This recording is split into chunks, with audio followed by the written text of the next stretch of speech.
Hola, ¿qué tal? En este segundo video del doble filtro vamos a continuar explicando y aclarando algunas de las dudas respecto al para qué nos sirve esta herramienta.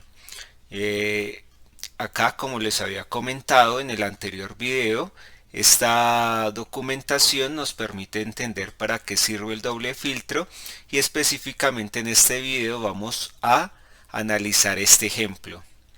Entonces tenemos una tabla de cliente, tenemos una tabla de Customers Account, una tabla de cuentas y una tabla de transacciones. Entonces yo tengo aquí la data para ese ejemplo, para ir viendo cada una de las tablas y ver qué datos tiene. Entonces, esta primera tabla del cliente es muy básica, simplemente tenemos los ID de cada uno de los clientes, el nombre del cliente, su apellido y pues un campo que nos resume o nos concatena esos dos campos y ya, ¿listo? Luego tenemos una tabla cuenta cliente donde para cada cliente yo lo que hago es decir qué cuentas tiene. Entonces acá vemos, por ejemplo, el cliente 1 tiene la cuenta 101, pero también tiene la cuenta 103. Es decir, un cliente puede tener múltiples cuentas. Y acá tenemos que estos dos clientes comparten esta misma cuenta. ¿Listo? Estos dos clientes son Jane Hanover y John Hanover. Son pareja, por lo tanto comparten, a pesar de ser personas diferentes, comparten una misma cuenta. Luego tenemos la tabla count. Acá entonces tengo el ejemplo de que esa account simplemente tiene el ID de cada cuenta y yo le puse adicionalmente respecto a lo que está en el ejemplo, le puse un descriptivo. Entonces en este caso la cuenta 101 es una cuenta de ahorros, la cuenta 102 es una cuenta de matrimonio, por ejemplo es la cuenta de Jane y John, sí, Jane y John. Y la cuenta 103 es una cuenta adicional que ya vimos que corresponde al cliente 1. Entonces, este cliente 1 tiene una cuenta de ahorros y, por ejemplo, una cuenta para un ahorro programado. Y tenemos esta tabla, sería la tabla de las transacciones. Acá tenemos el ID de la transacción, el ID de la cuenta, ¿sí? De donde sale esa transacción y tenemos cada una de las transacciones. Por ejemplo, acá cuando se aperturó la cuenta se ingresaron 300, después se sacaron 180 de esa misma cuenta. Posteriormente Jane y John abrieron una cuenta, entonces esa ya tiene otro número de transacción y así sucesivamente. Listo, entonces esas son las cuatro tablas. Ahora lo que vamos a hacer es traer esas tablas a Power BI y construir el modelo. Listo, entonces traemos esas tablas. Como siempre demora un poco en cargar, en reconocer la información. Vamos a esperar.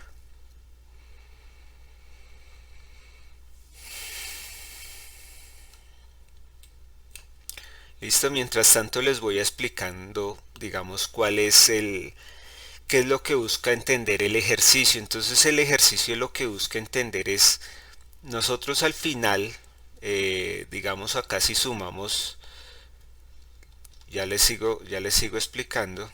Acá por el momento vamos a subir las tablas, le damos cargar y continúo explicando. Ya acá cargarán las tablas en un momento. Esto, entonces vamos a verlo directamente en el modelo de Power BI. Ahí todavía nos está cargando las tablas. Acá ya nos deben salir en un momento.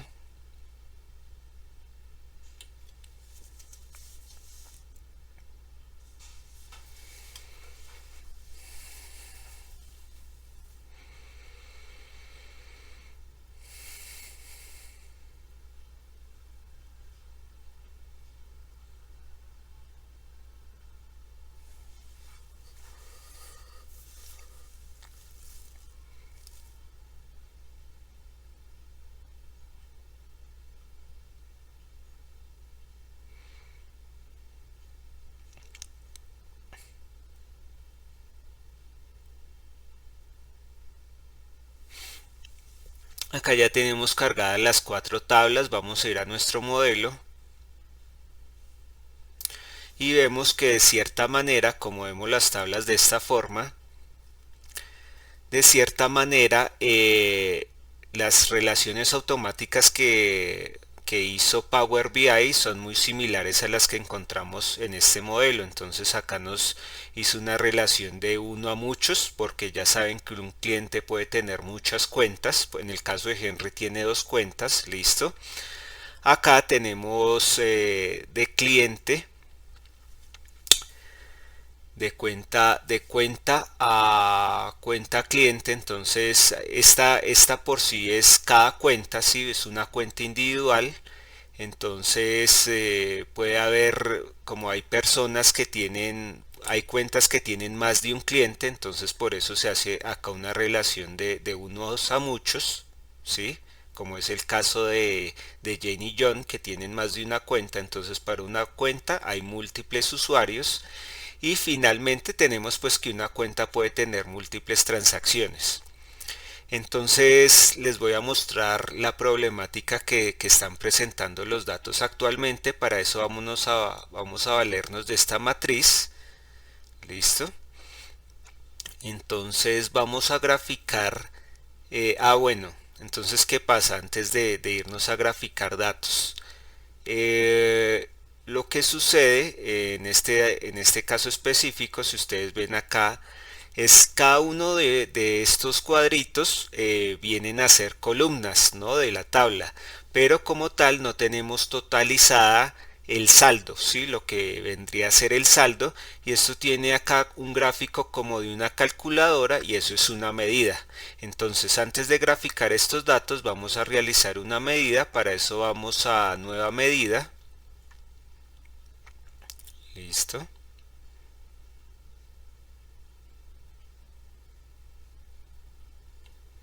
Y acá dentro de poco me debe salir una fórmula. Acá yo le puedo poner el nombre que yo quiera. Acá me sale medida, pero inicialmente le voy a poner saldo.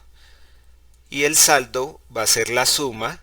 Estas fórmulas son muy parecidas a las fórmulas de Excel, ¿sí? Este lenguaje se llama DAX. Ya más adelante veremos cómo funciona, pero este lenguaje en general me toma en cuenta columnas.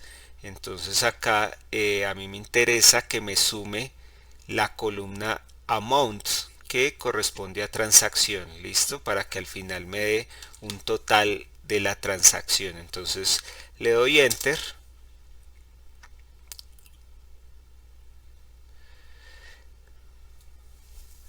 y acá ya tengo mi nueva medida saldo. Entonces saldo, lo que voy a hacer es graficarlo en la columna valores. Listo.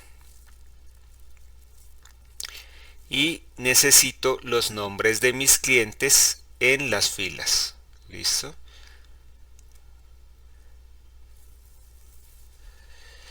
Y resulta que hemos llegado a la situación que se presenta acá en el ejercicio, ¿sí? De que, por ejemplo, miremos qué sucede en el Excel. Miremos qué sucede en el Excel. Entonces en el Excel, si yo cojo y sumo todo esto, la suma es 250. Quiere decir que acá me está dando el saldo de todas las transacciones. Pero en el caso, por ejemplo, de la cuenta número 102, las transacciones que han tenido es inicialmente ingresó 120 y después se restaron 10 y 10. Es decir, para Jane y John yo debería tener un saldo es de 100, y para Henry Waxman sí debería ser de 250. De 150, perdón, pero acá me está dando el saldo general de todas las transacciones. Entonces, ¿a qué se debe eso? Acá, como nos muestra el ejemplo, lo que sucede es que hay un problema en aquí. Ya una vez cargado el modelo, entonces procedemos a mirar el modelo. Vemos que Power BI ya nos reconoció unas relaciones. Recordando lo que hicimos en el video pasado, habíamos impuesto una doble restricción en producto con el fin de determinar cuántos productos habíamos vendido por día. Ahora podríamos tener otra pregunta. Por ejemplo, queremos saber cuántos cuántos días en total, del total de días, acá por ejemplo esta facturación se corresponde a 62 días de venta, cuántos de esos días hemos vendido determinado producto. Entonces, por ejemplo, miremos esto. Entonces, grafiquemos inicialmente, vamos a graficar inicialmente dos gráficas. La primera de ellas va a tener un recuento por fecha, ¿sí? Entonces vamos a contar los días, lo vamos a poner en el campo valores. Este recuento tiene que ser distintivo, es decir, cada día lo va a contar diferente. Si por ejemplo tengo dos fechas, 5 de febrero, en ese caso me va a contar esas dos fechas como una sola, ¿sí? Solamente me la va a contar diferente si la fecha por ejemplo, tengo el 5 y el 6, ahí sí me la va a contar como dos. ¿Listo? Entonces le pongo recuento distintivo. Acá es lo que les decía, me está mostrando el total de fechas de venta. Ahora voy a traer otro gráfico, perdón, voy a retroceder esa acción que había hecho, me salgo de acá y le doy a añadir otro gráfico. Y acá lo que voy a poner es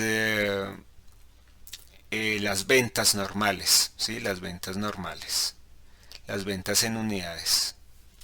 Entonces tengo que mis ventas en unidades totales son 1648. ¿Listo? Y este es el recuento fecha, que son 62 días. Ahora voy a introducir otra variable saliéndome ya de acá, que es el filtro. ¿Listo? Entonces yo quiero filtrar estos datos por el producto, por la descripción del producto. Entonces para eso le voy a agregar la descripción del producto a este filtro. Acá me van a aparecer todos los productos que yo tengo.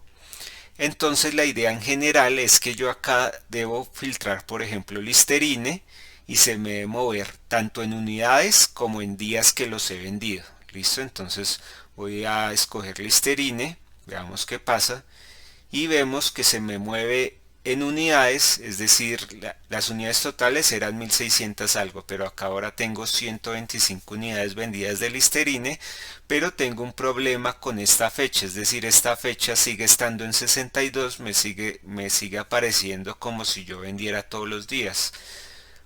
Cambiemos a limpiapisos. Entonces tengo las ventas de limpiapisos en unidades, pero no las tengo en el recuento de fecha. Entonces entendamos por qué pasa eso.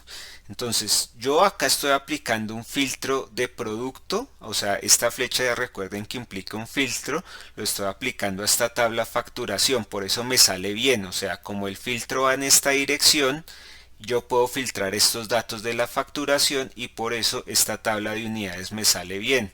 Pero si ustedes se dan cuenta, el filtro llega hasta acá y acá la fecha, yo también puedo filtrar por fecha la facturación, pero no hay un flujo de información que me lleve desde este filtro, hasta esta otra tabla.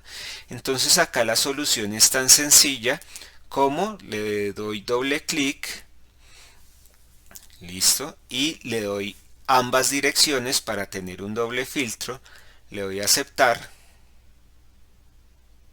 Y acá ya voy a tener un flujo de información de tal manera, ¿sí? De tal manera que cuando filtre por producto pueda acceder a los datos que hay en fecha. ¿Listo? Entonces devolvámonos a nuestro gráfico y acá ya vemos que tenemos un recuento de 15. ¿Listo? Entonces ahora vámonos a Jabón Rey. ¿Listo? Entonces Jabón Rey se ha vendido 9 días y para un total de 110 unidades. Entonces confirmemos esos datos en la tabla. Entonces acá nos vamos a producto. Jabón Rey sería el producto 4. Entonces ahora vamos a facturación y filtremos el producto 4.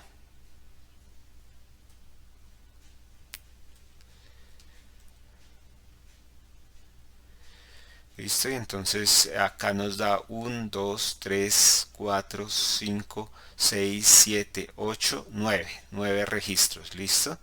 ninguna de estas fechas se debe repetir y entonces eso se corresponde a estos datos. Entonces lo que hicimos fue crear un flujo de información que filtrando estos datos también me permita filtrar esta tabla. En este caso, por ejemplo, si también requirieron información de cliente que voy a filtrar a través de producto, pues también debería para esta tabla ponerle un doble filtro.